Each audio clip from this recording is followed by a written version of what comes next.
আসসালামু আলাইকুম বন্ধুরা, শুভরাত্রি। কেমন আছেন আপনারা? আশা করি ভালোই আছেন। আমার আজকে মনটা ভালো নেই। কেন হচ্ছে, বাবা মাকে ছেড়ে চলে যাচ্ছি। তো ছেড়ে যেতে অনেক কষ্ট হচ্ছে, যে মনে হচ্ছে যদি তারাও আমার সাথে থাকতো। তো এটা আসলে হয় না। তো বাবা মা ভাই বোনের সাথে প্রতিটা মুহূর্ত কাটানো, প্রতিটা মুহূর্তে অনেক ভালো ছিল। তো যাওয়ার সময়টা আসলে অনেক কষ্টের, কিন্তু তারপরে কিছুই করার নেই। আমাদের মেয়েরা অনেক কিছু চাইলেও করার কিছুই থাকে না আর কি, চলে যেতেই হয় আর কি। তো এই যে বাসে আমরা উঠে পড়লাম আর কি। তো এই জার্নিটা কিন্তু অনেক কষ্টকর হবে আর কি। তো অনেক কষ্ট আর কি, দূরের জার্নিটা আর কি। তো তারপরে কিছুই করার নাই আর কি। তারপরে আপনজনের সাথে দেখা হয়েছে, তো এইভাবেই আর কি ভালো লাগতেছে আর কি। তো যাওয়ার সময়টা অনেক কষ্ট করেই ছিল। তারপরে আমরা এখানে হচ্ছে রাত্রে 3টা সাড়ে 3টের দিকে এখানে আর কি নেমে পড়লাম একটা খাবারের জায়গায়। তো দেখি যে মেয়ে রুটি আর মাংস খেতে চাইছে, আছে কিনা। তো তারপরে দেখি আমরা হচ্ছে রুটি আর মাংসের হচ্ছে ওটা দিলাম। তো দেওয়ার পরে মেয়ে খাবে না, বললো যে আমি খাবো না। ও ঘুম থেকে উঠছে, তো খেতেও চাচ্ছে না আর কি। এই কারণে ওকে আগে জোর করলাম না। তো আমি খেতে চাইছিলাম না, তো যেহেতু মেয়ে খাবে না, ওই জন্য আমি একটু খেয়ে নিলাম। তো রান্নাটা অতটা ভালো ছিল না আর কি। তারপরে দেখি বাসে উঠে মেয়েকে কিছু খাওয়ানোর চেষ্টা করবো, যে শুকনো খাবার কোনো কিছু খাই কিনা আর কি। তারপর আমি এই যে কাউন্টারে এখানে টাকা দিচ্ছি আর কি। টাকা দেওয়ার পরে বাসে উঠবো, উঠে মেয়েকে খাওয়ানোর চেষ্টা করবো শুকনো খাবার, যে ও খায় কিনা। কিন্তু বেশি রাত হয়ে গেছে, তো ও ঘুমেছিল, ঘুম থেকে উঠে কিছু খেতে চায় না। তারপরে আবার ওই যে বাসে উঠে পড়লাম আর কি।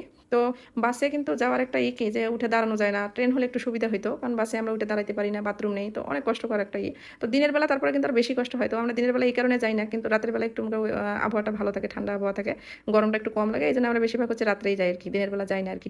দিনের বেলা গেলে কিন্তু মানে হচ্ছে বেশি কষ্ট হয় আর কি। তো রাতের বেলার কারণে বাচ্চা নিয়ে গেলে বাচ্চারা ঘুমায় পড়ে, তো ওদের জন্য কষ্ট কম হয় হয়তো, শরীরের জন্য ভালো আর কি। তো এই জন্য হলো রাতেই আমরা বেশিরভাগ যাই। তো এখানে দেখেন আপনাদেরকে একটা জায়গা দেখাচ্ছি, এটা হচ্ছে কুষ্টিয়া লালন শাহ সেতুর উপর আমরা উঠছি আর কি। তো আমরা কিন্তু অনেক কয়টা জেলা পার হয়ে যাই, মানে অনেক কয়টা জেলা। তো এই জন্য অনেক কষ্টকর, অনেক দূরের পথ আর কি। তো দেখেন এখানে গাড়ি হচ্ছে সকালবেলা থামছে, তো গাড়িটা কিন্তু অনেকটাই ফাঁকা, হয়তো 15-20 জন লোক ছিল আর কি আমাদের পিছনে। তো এখানে কিন্তু লোক নেওয়ার জন্য আর কি থামছে আর কি। তো এটা হচ্ছে খুলনার হচ্ছে রূপসা ব্রিজ আর কি। রূপসা ব্রিজের উপর আমরা উঠছি আর কি।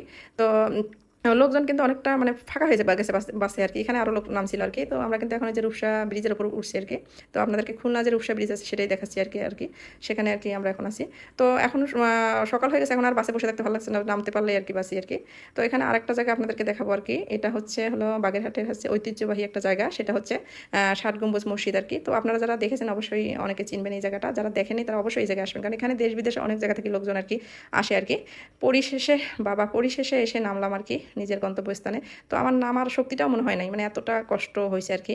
তো এখন মনে হয়েছে যে নামতে পারলেই আর কি বাঁচি আর কি। তো অনেক কষ্টকর একটা যাত্রা ছিল আর কি। তো হলো তারপরে বাবা মার সাথে দেখা হয়েছে, এটা ভেবে আর কি আনন্দ। তারপরে এই যে অবশেষে নেমে পড়লাম আর কি। তো ভিডিওটি ভালো লাগলে আমাদের চ্যানেলটিকে লাইক করবেন এবং শেয়ার করবেন এবং আমাদের পাশে থাকবেন। আজ এই পর্যন্ত, আল্লাহ হাফেজ।